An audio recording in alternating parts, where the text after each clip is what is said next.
The Hitchhiker's Guide to the Galaxy by Douglas Adams. The podcast versions of the original Facebook Live readings during the coronavirus outbreak by Matthew Ogden, the Bearded Wit. Please bear in mind that as Facebook Live recordings, these are rough and ready. There are mistakes, there are a few trip-ups here and there is laughter from the reader as he goes through and follows the humour himself along with you, the listener. We hope you enjoy listening to these and share liberally. Part 18. Good evening all. Good to see you all. Virtually speaking, of course, I mean that. You might have noticed a few changes around the place. I've put a nice little holding page thing and then the little overlay. So I just wanted to start by saying it's lovely to be back. I have actually missed doing these an awful lot.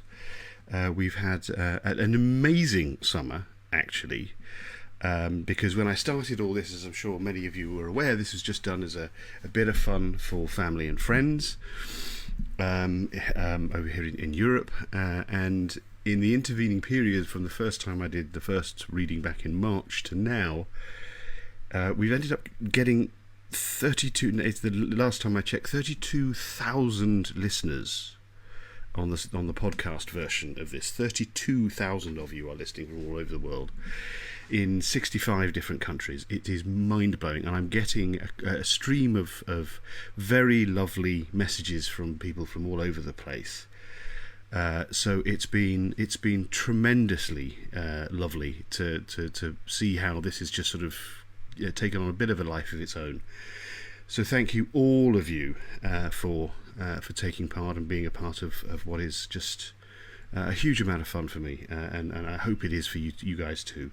So I did promise I needed to give one of my fans, one of the eagle-eyed listeners, Jason Van Meter, I think from Ohio in the US. I needed to give you a name check because when I released the last tranche of the podcasts, I actually managed to miss an entire episode. And he sort of wrote to me saying, I think there's a bit of a leap here. Did you miss something? Because it doesn't make that much sense. You start talking in the recap about some stuff that I don't know has happened.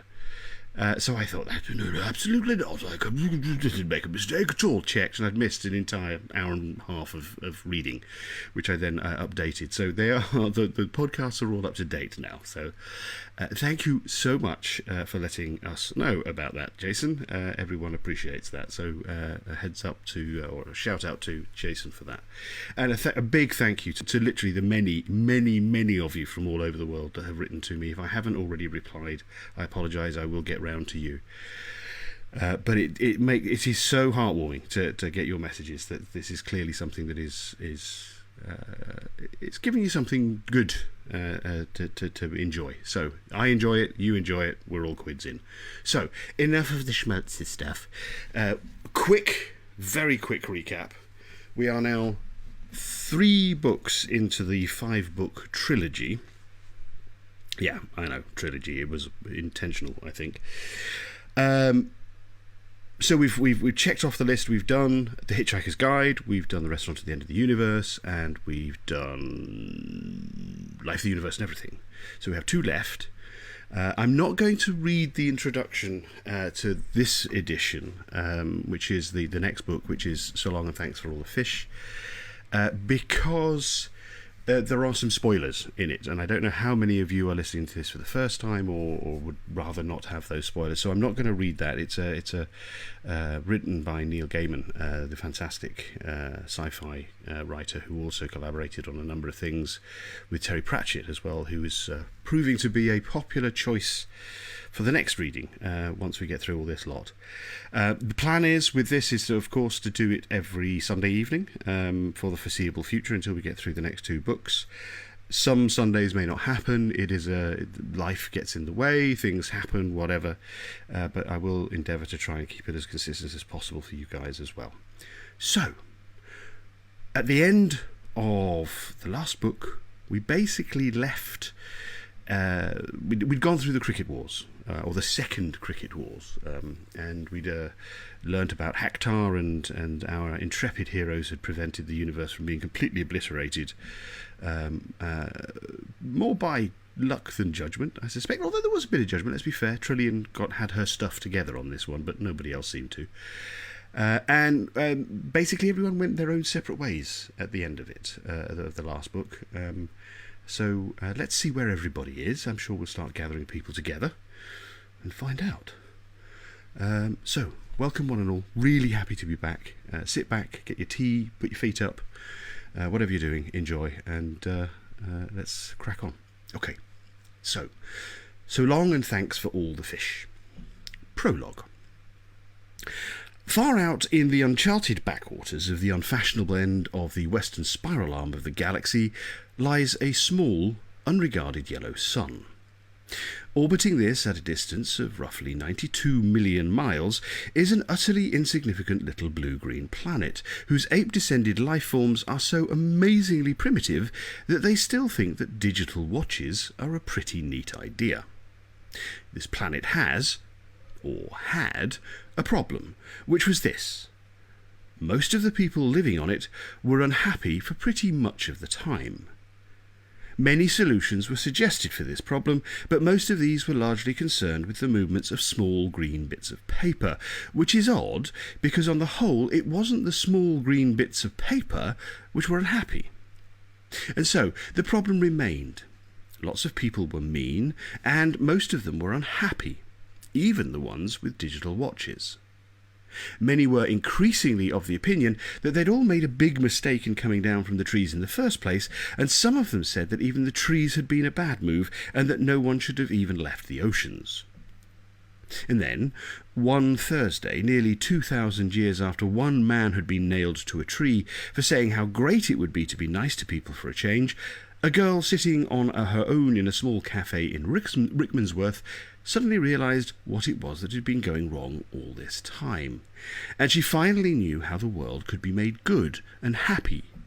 This time it was right, it would work, and no one would have to get nailed to anything. Sadly, however, before she could get to a phone to tell anyone about it, the Earth was unexpectedly demolished to make way for a new hyperspace bypass, and so the idea was lost, seemingly forever. This is her story. 1. That evening it was dark early, which was normal for the time of year. It was cold and windy, which was normal. It started to rain, which was particularly normal. A spacecraft landed, which was not.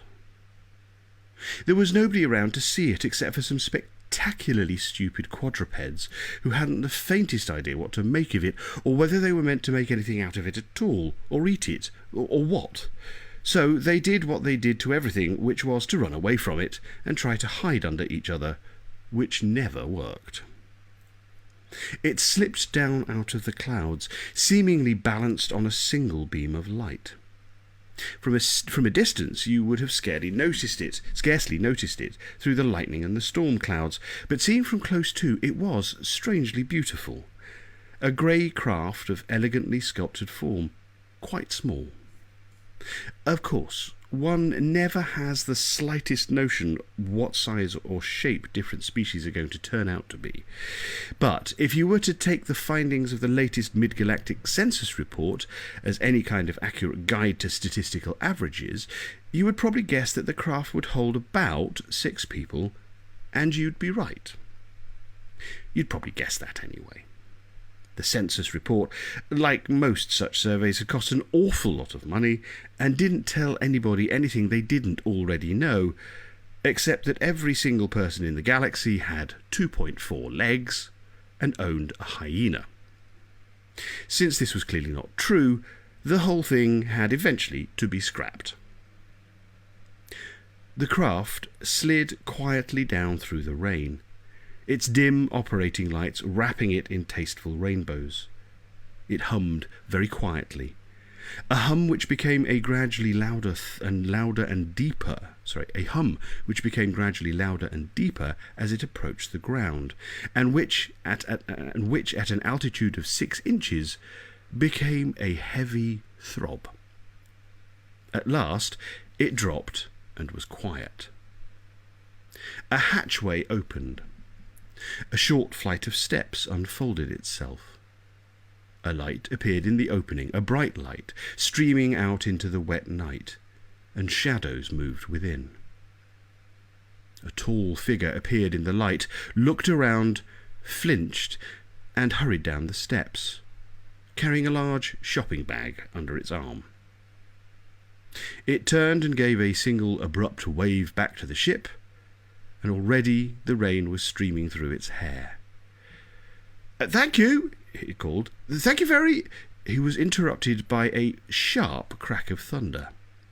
He glanced up apprehensively, and in response to a sudden thought, quickly started to rummage through the large plastic shopping bag, which he now discovered had a hole in the bottom. It had large characters printed on the side, which read, to anyone who could decipher the Centauran alphabet, "Duty-free megamarket, Port Braster, Alpha Centauri. Be like the 22nd elephant with heated value in space. Bark." "Hold on," the figure called, waving at the ship. The steps, which had started to fold themselves back through the hatchway, stopped and re-unfolded and allowed him back in. He emerged again a few seconds later, carrying a battered and threadbare towel, which he shoved into the bag. He waved again, hoisted the bag under his arm, and started to run for the shelter of some trees, as behind him the spacecraft had already begun its ascent. Lightning flitted through the sky and made the figure pause for a moment, and then hurry onwards. Revising his path to give the trees a wide berth, he moved swiftly across the ground, slipping here and there, hunching himself against the rain, which was falling now with ever-increasing concentration, as if being pulled from the sky. His feet sloshed through the mud. Thunder grumbled over the hills. He pointlessly wiped the rain off his face and stumbled on. More lights. Not lightning this time, but more diffused and dimmer lights which played slowly over the horizon and faded. The figure paused again on seeing them, and then redoubled his pace, making directly towards the point on the horizon at which they had appeared. And now the ground was becoming steeper, sloping upwards, and after another 200 or 300 yards it led at last to an obstacle. The figure paused to examine the barrier, and then dropped the bag he was carrying over it before climbing over himself. Hardly had the figure touched the ground on the other side when there came sweeping out of the rain towards him a machine, lights streaming through the wall of water. The figure pressed back as the machine streaked towards him. It was a low, bulbous shape, like a small whale surfing. Sleek, grey and rounded, and moving at terrifying speed. The figure instinctively threw up his hands to protect himself, but was hit only by a sluice of water as the machine swept past and off into the night. It was illuminated briefly by another flicker of lightning crossing the sky, which allowed the soaked figure by the roadside a split second to read the small sign at the back of the machine before it disappeared. To the figure's apparent incredulous astonishment, the sign read, "My other car is also a Porsche." Rob McKenna was a miserable bastard, and he knew it because he'd had a lot of people pointed out to him over the years, and saw no reason to disagree with them, except the obvious one, which was that he liked disagreeing with people, particularly people he disliked, which included, at the last count, everybody. He heaved a sigh and shoved down a gear. The hill was beginning to steepen, and his lorry was heavy with Danish thermostatic radiator controls. It wasn't that he was naturally predisposed to be so surly, at least he hoped not. It was just the rain which got him down. Always the rain. It was raining now, for a change. It was a particular type of rain that he particularly disliked, particularly when he was driving. He had a number for it. It was rain type 17. He had read somewhere that Eskimos had over 200 different words for snow, without which their conversation would probably have got very monotonous. So they would distinguish between thin snow and thick snow, light snow and heavy snow, sludgy snow, brittle snow, snow that came in flurries, snow that came in drifts, snow that came in on the bottom of your neighbour's boots all over your nice clean igloo floor. The snows of winter, the snows of spring, the snows you remember from your childhood that were so much better than any of your modern snow. Fine snow, feathery snow, hill snow, valley snow, snow that falls in the morning, snow that falls at night, snow that falls all of a sudden just when you were going to go out fishing, and snow that, despite all your efforts to train them, the huskies have pissed on. Rob McKenna had 231 different types of rain entered in his little book, and he didn't like any of them. He shifted down another gear, and the lorry heaved its revs up. It grumbled in a comfortable sort of way about all the Danish thermostatic radiator controls it was carrying. Since he had left Denmark the previous afternoon, he had been through types 33, light pricking drizzle, which made the road slippery, 39, heavy spotting, 47 to 51, vertical light drizzle through to sharply slanting light to moderate drizzle freshening, 87 and 88, two finely distinguished varieties of vertical torrential downpour, 100, post-downpour squalling, cold.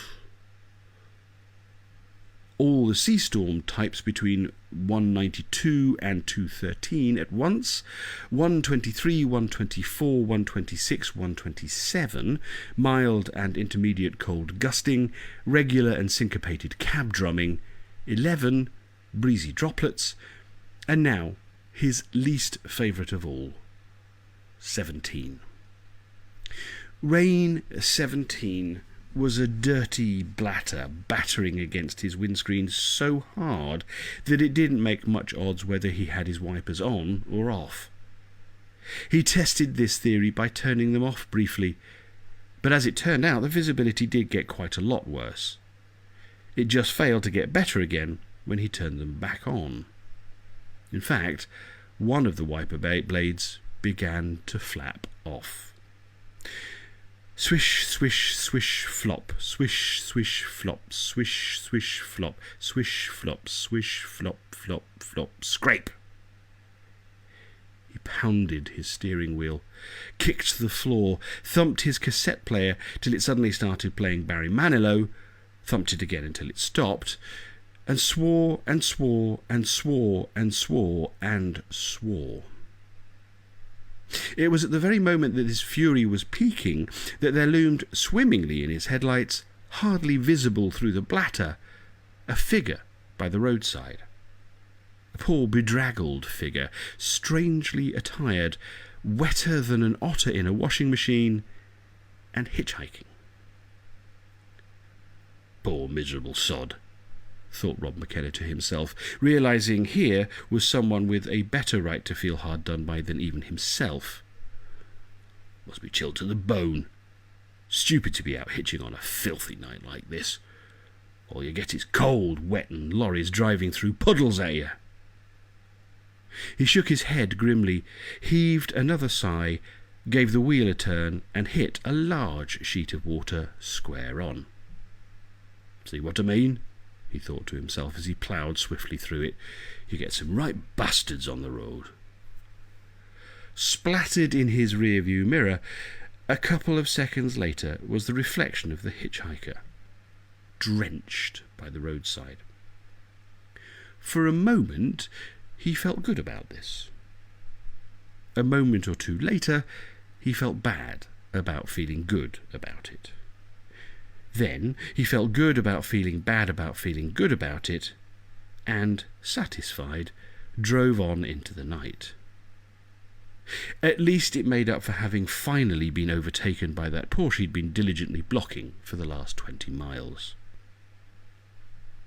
And, as he drove on, the rain clouds dragged down the sky after him, for, though he did not know it, Rob McKenna was a rain god. All he knew was that his working days were miserable and that he had a succession of lousy holidays. All the clouds knew was that they loved him and wanted to be near him, to cherish him and to water him. Slurp of tea.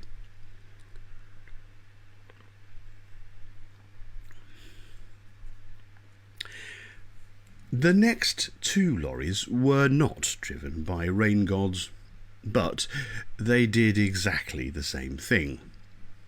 The figure trudged, or rather sloshed onwards, till the hill resumed and the treacherous sheet of water was left behind. After a while, the rain began to ease and the moon put in a brief appearance from behind the clouds.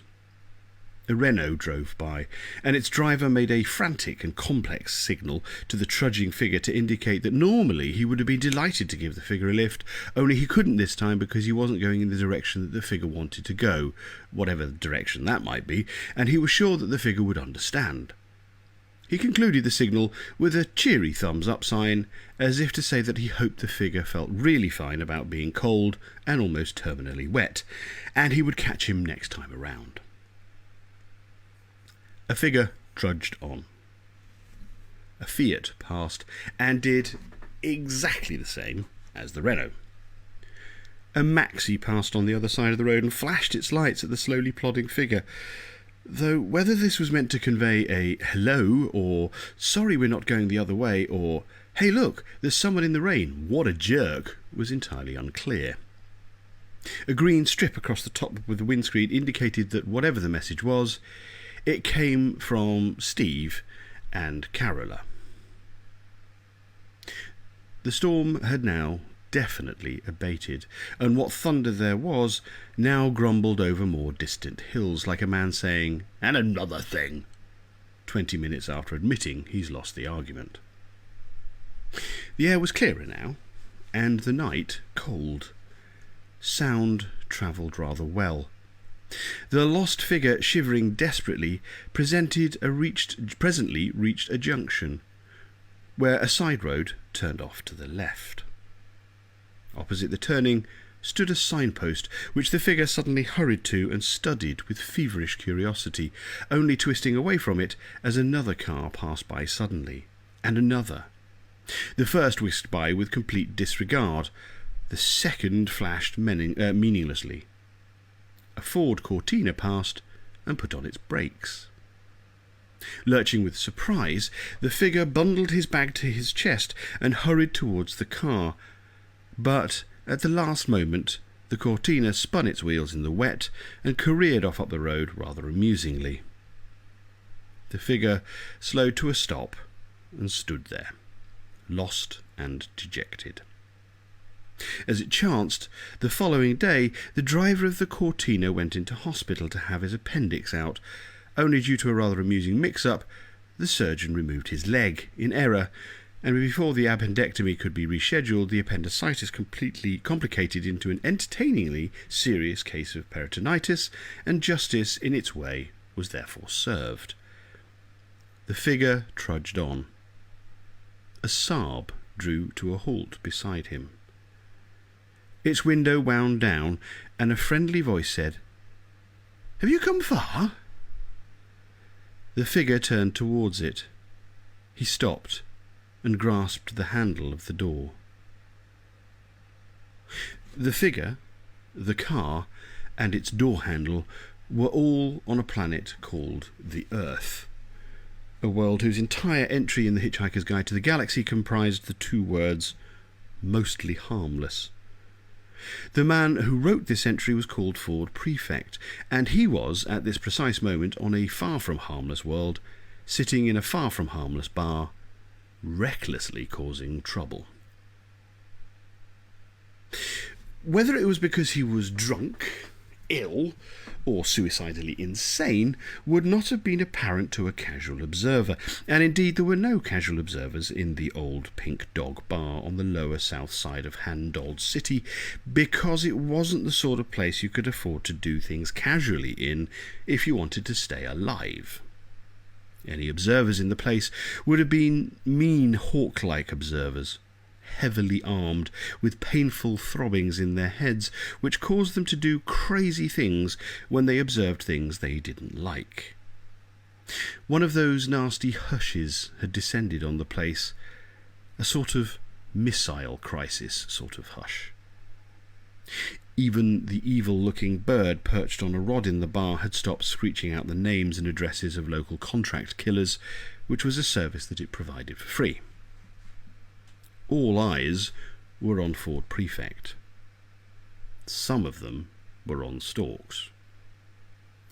The particular way in which he was choosing to die recklessly with dice recklessly with death today was by trying to pay for a drinks bill the size of a small defence budget with an American Express card, which was not acceptable anywhere in the known universe.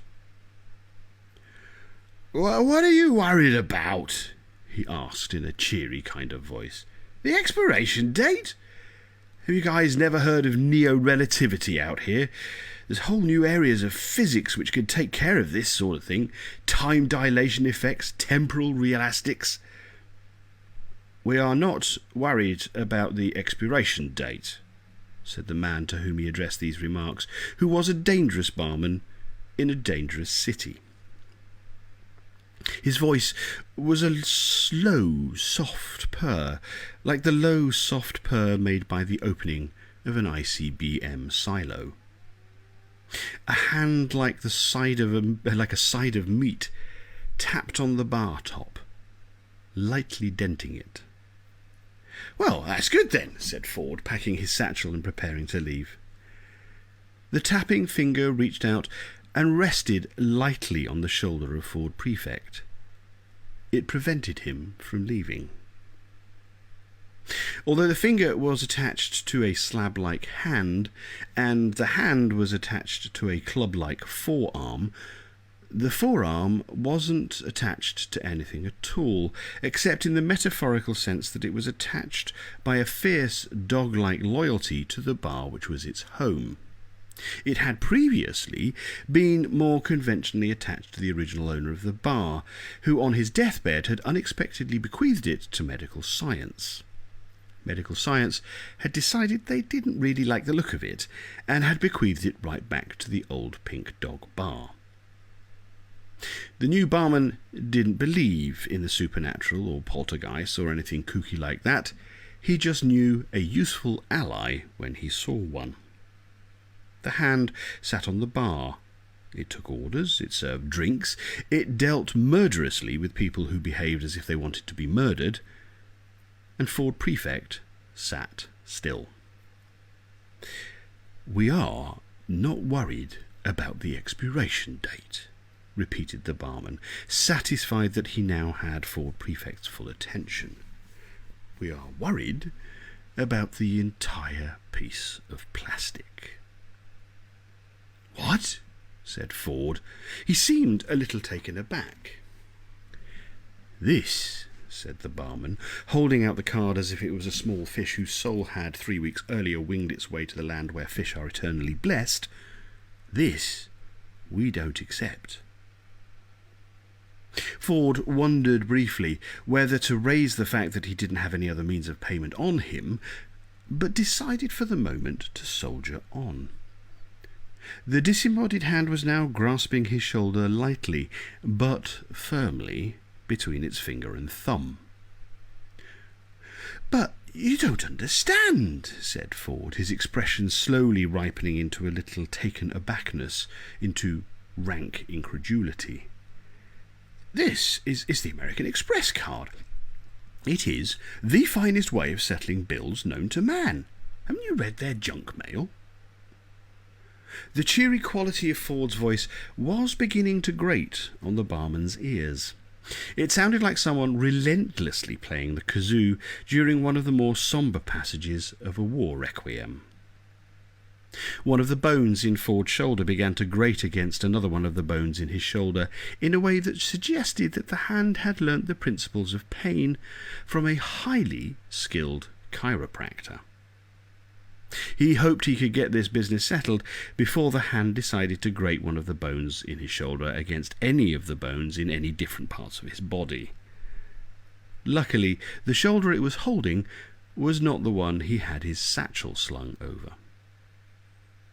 The barman slid the card back across the bar to Ford.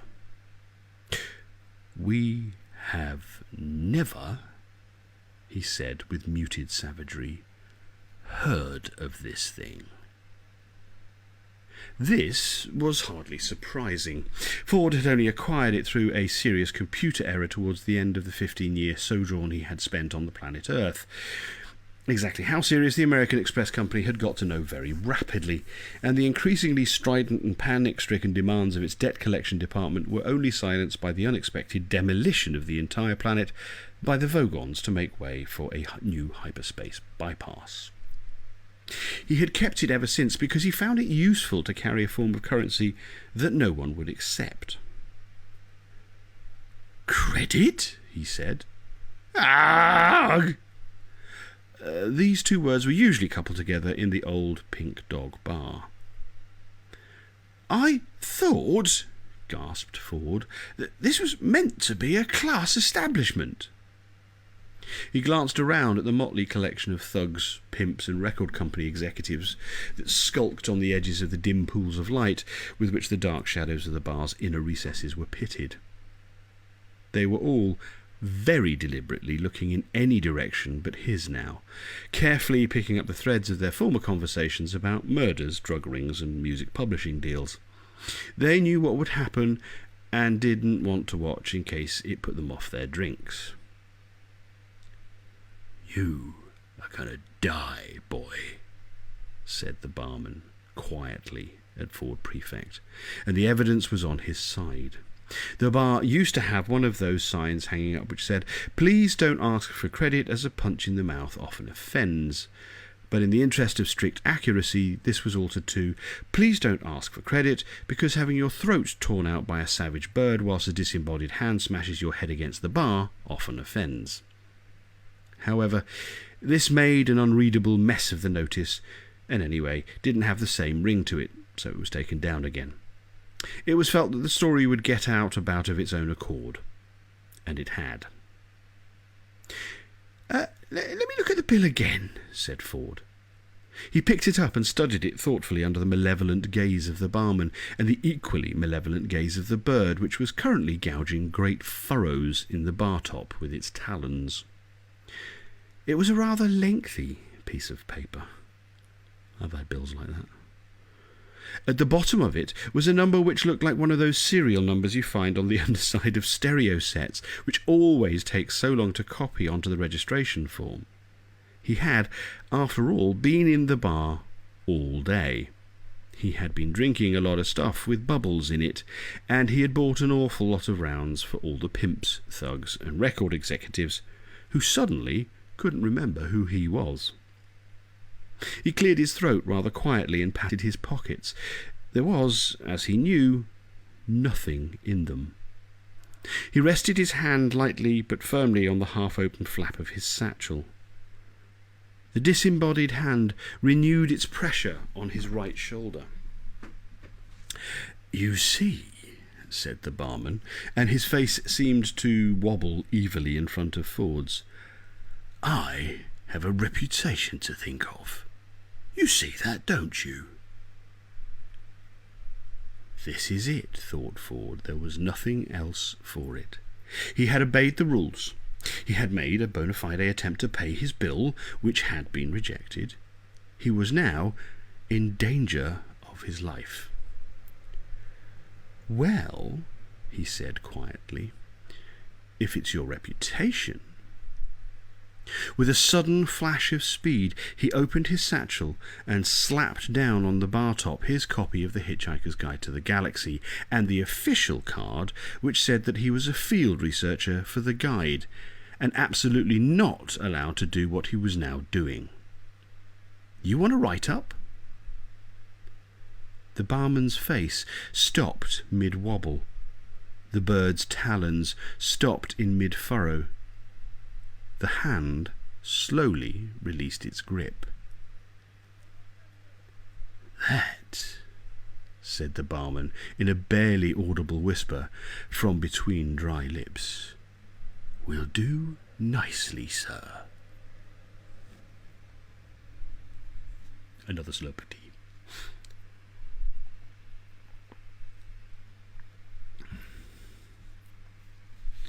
The Hitchhiker's Guide to the Galaxy is a powerful organ.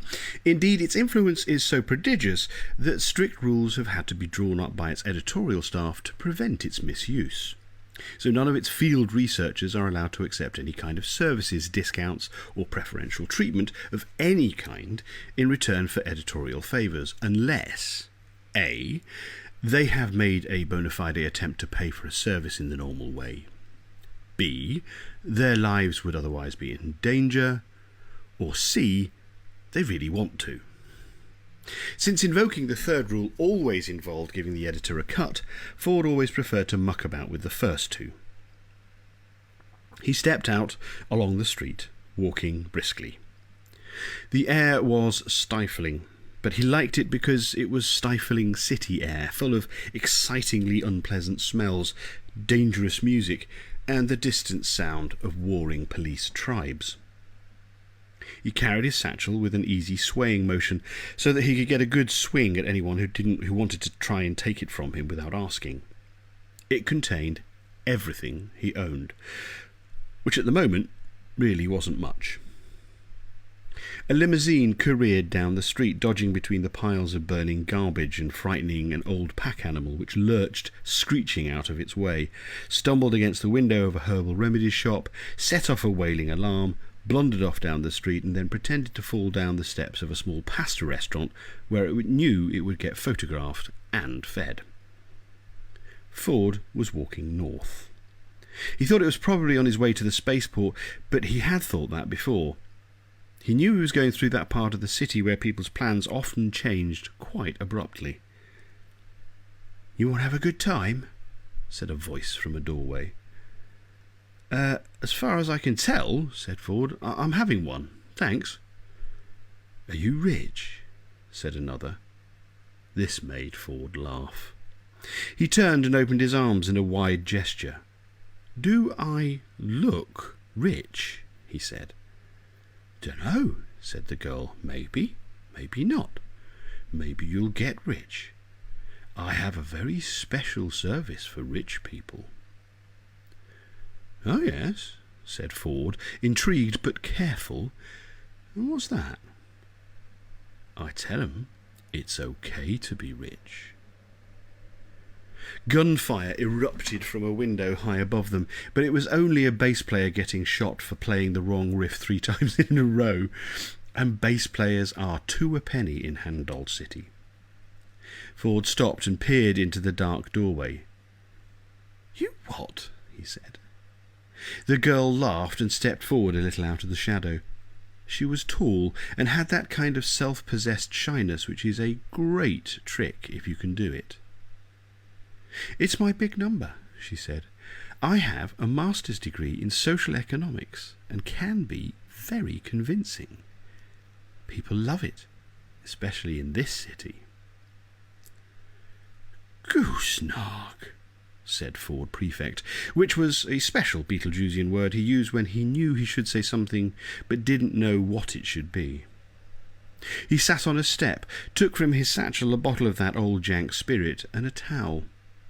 He opened the bottle and wiped the top of it with the towel, which had the opposite effect of the one intended, in that the old jank spirit instantly killed off millions of the germs which had slowly been building up building up a quite complex and enlightened civilization on the smellier patches of his towel. Want some?" he said, after he'd taken a swig himself. She shrugged and took the proffered bottle. They sat for a while, peacefully listening to the clamour of burglar alarms in the next block. "As it happens, I'm owed a lot of money," said Ford. "So if I ever get hold of it, can I come and see you then, maybe?" "Sure, I'll be here," said the girl. "So, how much is a lot?" 15 years back pay. 4? Writing 2 words. "Zarquon," said the girl. "Which one took all the time?" "The first one. Once I got that, the second one just came one afternoon after lunch." A huge electronic drum kit hurtled through the window high above them and smashed itself to bits in the street in front of them. It soon became apparent that some of the burglar alarms on the next block had been deliberately set off by one police tribe in order to lay an ambush for the other. Cars with screaming sirens converged on the area, only to find themselves being picked off by copters which came thudding through the air between the city's mountainous tower blocks. "In fact," said Ford, having to shout now above the din, "it wasn't quite like that. I wrote an awful lot, but they just cut it down." He took his copy of the guide back out of his satchel. "And then the whole planet got demolished," he shouted. "Really worthwhile job, eh? They've still got to pay me, though." "You work for that thing?" the girl yelled back. "Yeah." "Good number." "Oh, you want to see the stuff I wrote?" he shouted. "Before it gets erased? The new revisions are due to be released over tonight over the net.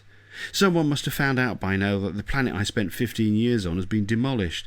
They missed it on the last few revisions, so it can't escape their notice forever." "It's getting impossible to talk, isn't it?" she said. "What?" She shrugged and pointed upwards.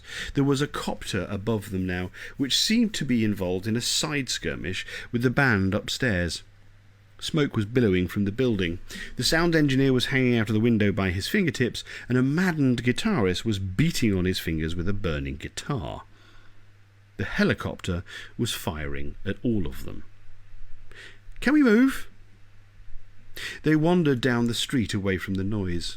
They ran into a street theatre group which tried to do a short play for them about the problems of the inner city, but then gave up and disappeared into the small restaurant most recently patronised by the pack animal. All the time, Ford was poking at the interface panel of the guide. They ducked into an alleyway. Ford squatted on a garbage can while information began to flood all over the screen of the guide. He located his entry. Earth. Mostly harmless. Almost immediately, the screen became a mass of system messages. "Here it comes," he said. "Please wait," said the messages. "Entries are being updated over the sub-Ethernet. This entry is being revised. The system will be down for 10 seconds. At the end of the alley, a steel-grey limousine crawled past. "Hey, look," said the girl. "If you get paid, look me up. I'm a working girl, and there are people over there who need me. I gotta go." She brushed aside Ford's half-articulated protests and left him sitting dejectedly on his garbage can, preparing to watch a large swathe of his working life being swept away electronically into the ether. Out in the street, things had calmed down a little. The police battle had moved off to other sectors of the city. The few surviving members of the rock band had agreed to recognise their musical differences and pursue solo careers.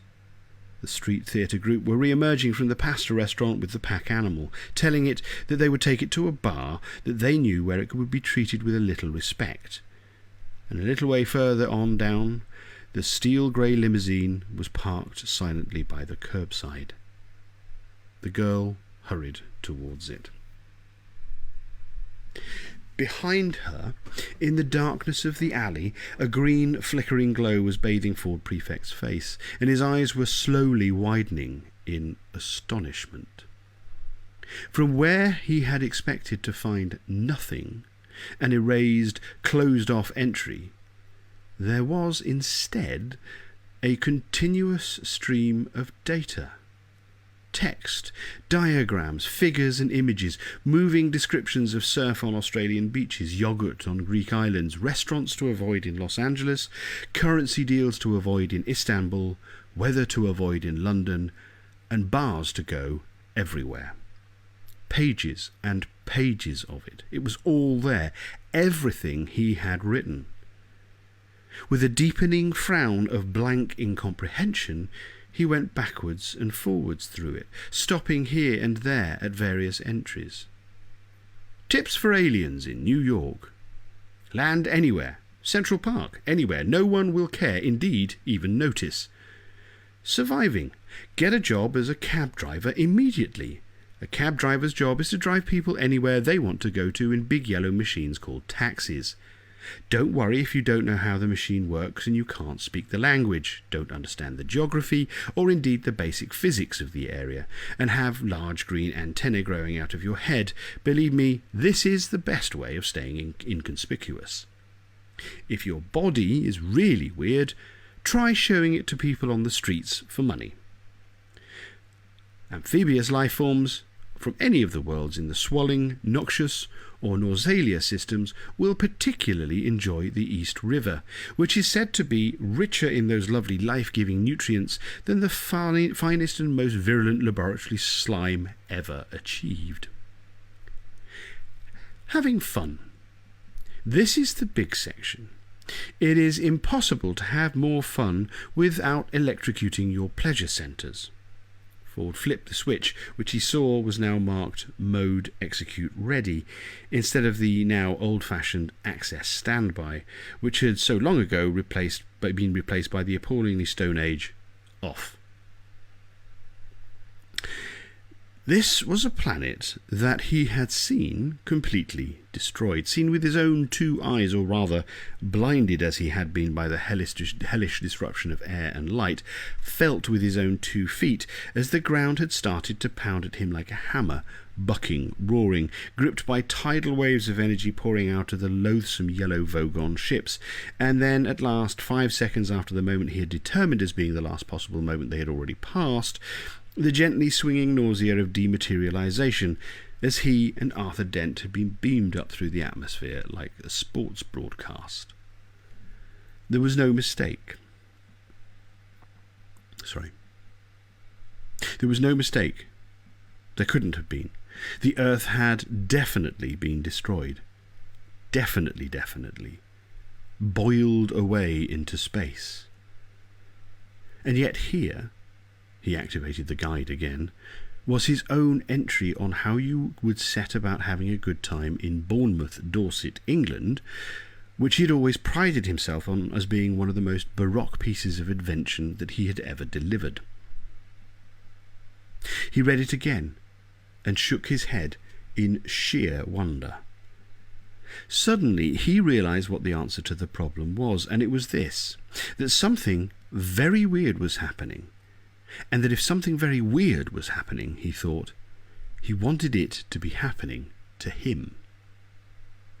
He stashed the guide back into his satchel and hurried out onto the street again. Walking north again, he passed a steel-grey limousine parked by the curbside, and from a nearby doorway he heard a soft voice saying, "It's okay, honey, it's really okay. You've got to learn to feel good about it. Look at the way the whole economy is structured."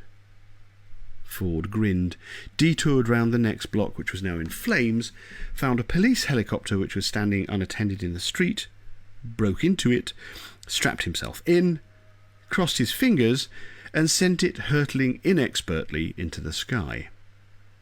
He weaved terrifyingly up through the canyoned walls of the city, and once clear of them, hurtled through the red and black pall of smoke which hung permanently above it. 10 minutes later, with all the copter's sirens blaring and its rapid-fire cannon blasting at random into the clouds, Ford Prefect brought it careering down among the gantries and landing lights at Handol Spaceport, where it settled like a gigantic, startled, and very, very noisy gnat. Since he hadn't damaged it too much, he was able to trade it in for a first-class ticket on the next ship leaving the system, and settled into one of its huge, voluptuous, body-hugging seats. This was going to be fun, he thought to himself, as the ship blinked silently across the insane distances of deep space, and the cabin service got into its full, extravagant swing. "Yes, please," he said to the cabin attendants whenever they glided up to offer him absolutely anything at all. He smiled with a curious kind of manic joy as he flipped again through the mysteriously reinstated entry on the planet Earth. He had a major piece of unfinished business that he would now be able to attend to, and was terribly pleased that life had suddenly furnished him with a serious goal to achieve. It suddenly occurred to him to wonder where Arthur Dent was, and if he knew. Arthur Dent was 1,437 light-years away in a Saab, and anxious. Behind him in the back seat was a girl who had made him crack his head on the door as he climbed in. He didn't know if it was just because it was the first female of his own species that he'd laid eyes on in years, or what it was, but he felt stupefied with... "Oh, this is absurd," he told himself. "Calm down," he told himself. "You are not," he continued to himself in the firmest internal voice he could muster, "in a fit and rational state. You have just hitchhiked over 100,000 light-years across the galaxy. You are very tired, a little confused, and extremely vulnerable. Relax, don't panic, concentrate on breathing deeply." He twisted round in his seat. Are you sure she's all right?" he said again. Beyond the fact that she was, to him, heart-thumpingly beautiful, he could make out very little. How tall she was, how old she was, the exact shading of her hair, and nor could he ask her anything about herself because, sadly, she was completely unconscious. "She's just drugged," said her brother, shrugging, not moving his eyes from the road ahead. And that's all right, is it?" said Arthur in alarm. "Suits me," he said. "Ah," said Arthur. He added after a moment's thought. The conversation had so far been going astoundingly badly. After an initial flurry of opening hellos, he and Russell, the wonderful girl's brother's name was Russell, a name which to Arthur's mind always suggested burly men with blonde moustaches and blow-dried hair, who would, at the slightest provocation, start wearing velvet tuxedos and frilly shirt fronts, and would then have to be forcefully restrained from commentating on snooker matches, had quickly discovered that they didn't like each other at all. Russell was a burly man. He had a blonde moustache. His hair was fine and blow-dried. To be fair to him, although Arthur didn't see any necessity for this beyond the sheer mental exercise of it, he, Arthur, was looking pretty grim himself. A man can't cross 100,000 light-years, mostly in other people's baggage compartments, without beginning to fray a little. And Arthur had frayed a lot. "She's not a junkie," said Russell suddenly, as if he clearly thought that someone else in the car might be. "She's under sedation." But that's terrible," said Arthur, twisting around to look at her again. She seemed to stir slightly, and her head slipped sideways on her shoulder. Her dark hair fell across her face, obscuring it. What's the matter with her? Is she ill?" "No," said Russell. "Merely barking mad." "What?" said Arthur, horrified. "Loopy. Completely bananas. I'm taking her back to the hospital and telling them to have another go. They let her out while she thought she was a hedgehog." A hedgehog?" Russell hooted his horn fiercely at a car that came around the corner towards them, halfway onto their side of the road, making them swerve. The anger seemed to make him feel better. "Well, maybe not a hedgehog," he said after he'd settled down again, though it would probably be simpler to deal with if she did. If somebody thinks they're a hedgehog, presumably you just give them a mirror and a few pictures of hedgehogs and tell them to sort it out for themselves. Come down again when they feel better. At least medical science could deal with it. That's the point. Seems that's not good enough for Fenny, though. Fenny? You know what I got her for Christmas? Well, no. Black's Medical Dictionary. Nice present. I thought so. Thousands of diseases in it, and all in alphabetical order. You say her name is Fenny? Yeah. Take your pick, I said. Anything in there can be dealt with. The proper drugs can be prescribed. But no, she has to have something different, just to make life difficult. She was like that at school, you know. Was she? She was. Fell over playing hockey and broke a bone nobody had heard of. Oh, I can see how that would be irritating, said Arthur doubtfully. He was rather disappointed to discover her name was Fenny. It was a rather silly, dispiriting name, such as an unlovely maiden aunt might vote herself if she couldn't sustain the name Fenella properly. Not that I wasn't sympathetic, continued Russell, but it did get a bit irritating. She was limping for months. He slowed down. This is your turning, isn't it? Oh, no, said Arthur. 5 miles further on, if that's all right. OK, said Russell, and after a very tiny pause to indicate that it wasn't, he speeded up again.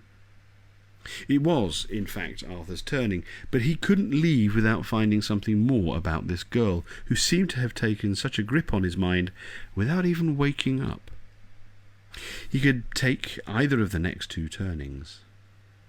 They led back to the village that had been his home, though what he would find there he hesitated to imagine. Familiar landmarks had been flitting by, ghost-like in the dark, giving rise to shudders. Familiar landmarks had been flitting by, ghost-like in the dark, giving rise to the shudders that only very, very normal things can create, when seen when the mind is unprepared for them, and in an unfamiliar light. By his own personal timescale, so far as he could estimate it, living as he had been under the alien rotations of distant suns, it was 8 years since he had left. But what time had passed here he could hardly guess. Indeed, what events had passed here were beyond his exhausted comprehension, because this planet, his home, should not be here. 8 years ago, at lunchtime, this planet had been demolished, utterly destroyed, by the huge yellow Vogon ships which had hung in the lunchtime sky as if the law of gravity was no more than a local regulation, and breaking it no more than a parking offence. Delusions, said Russell. What? Said Arthur, startled out of his train of thought. She says she suffers from strange delusions that she's living in the real world. It's no good telling her that she is living in the real world, because she just says that's why the delusions are so strange. Don't know about you, but I find that kind of conversation pretty exhausting. Give her the tablets and piss off for a beer is my answer. I mean, you can only muck about so much, can't you? Arthur frowned, not for the first time. Well, and all this dreams and nightmare stuff, and the doctors going on about strange jumps in her brainwave patterns. Jumps? This, said Fenny.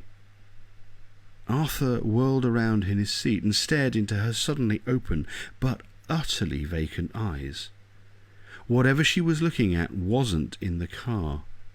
Her eyes fluttered, her head jerked once, and then she was sleeping peacefully. What did she say? He asked anxiously. She said, this. This what? This what? How the heck should I know? This hedgehog, that chimney pot, the other pair of Don Alfonso's tweezers. She's barking mad. I thought I'd mentioned that. You don't seem to care very much." Arthur tried to say it as matter-of-factly as possible, but it didn't seem to work. "Look, Buster." "Okay, look, I'm sorry. It's none of my business. I didn't mean it to sound like that," said Arthur. "I know you care a lot, obviously," he added, lying. I know that you have to deal with it somehow. You just have to excuse me. I just hitched from the other side of the Horsehead Nebula." He stared furiously out of the window. He was astonished that, of all the sensations fighting for him in his head on this night as he returned to the home that he thought had vanished into oblivion forever, the one that was compelling him was an obsession with this bizarre girl, of whom he knew nothing other than that she had said this to him, and that he wouldn't wish her brother on a Vogon.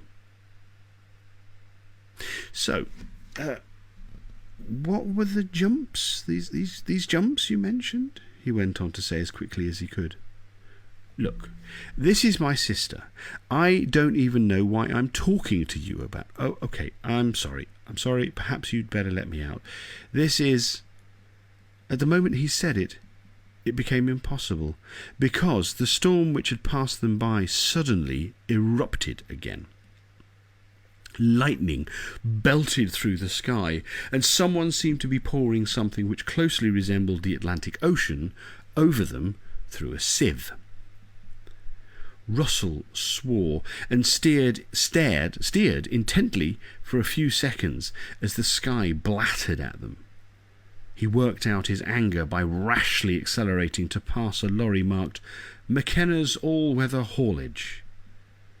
The tension eased as the rain subsided. It started with all that business of the CIA agent they found in the reservoir, when everybody had all the hallucinations and everything. You remember? Arthur wondered for a moment whether to mention again that he had just hitchhiked back from the other side of the Horsehead Nebula, and was, for this and various other related and astounding reasons, a little out of touch with recent events. But he decided it would only confuse things. "No," he said.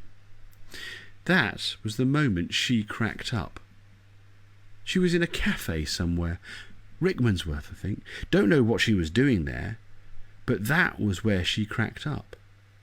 Apparently she stood up, calmly announced that she'd undergone some extraordinary revelation or something, wobbled a bit, looked confused, and finally collapsed screaming into an egg sandwich." Arthur winced.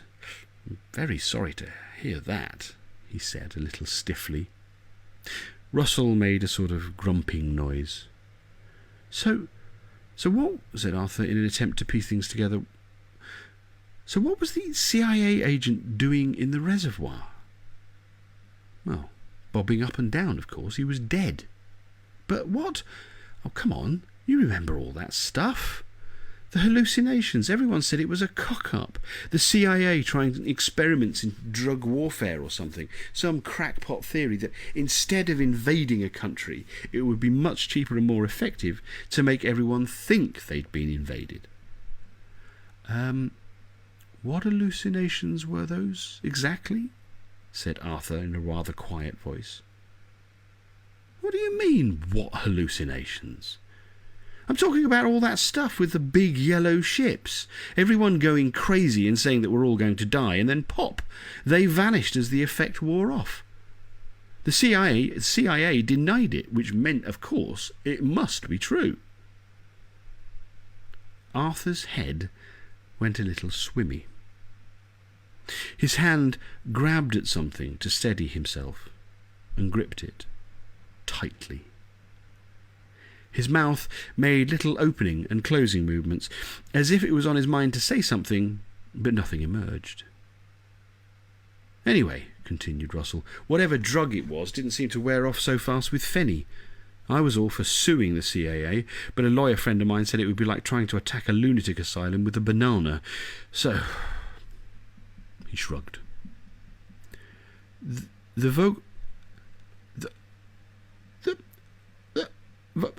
Arthur squeaked. "The yellow... The yellow ships vanished?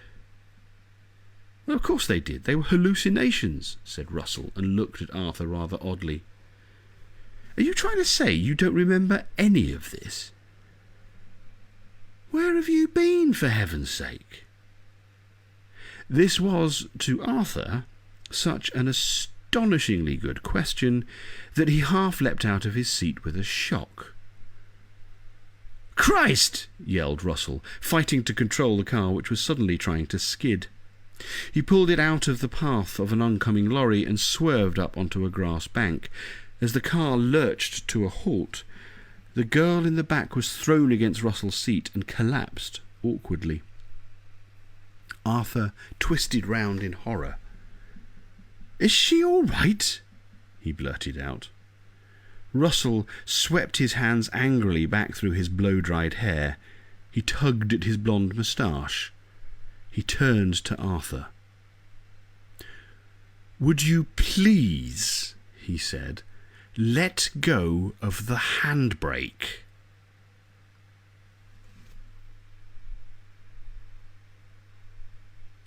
I think at coming up on 10 past 10 in the evening that this is a good point to call it a day for the evening.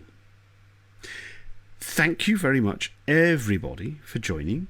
Of course, I will be in due course making copies of this for the podcast. In the meantime, I will see you next week. Have a great week coming up.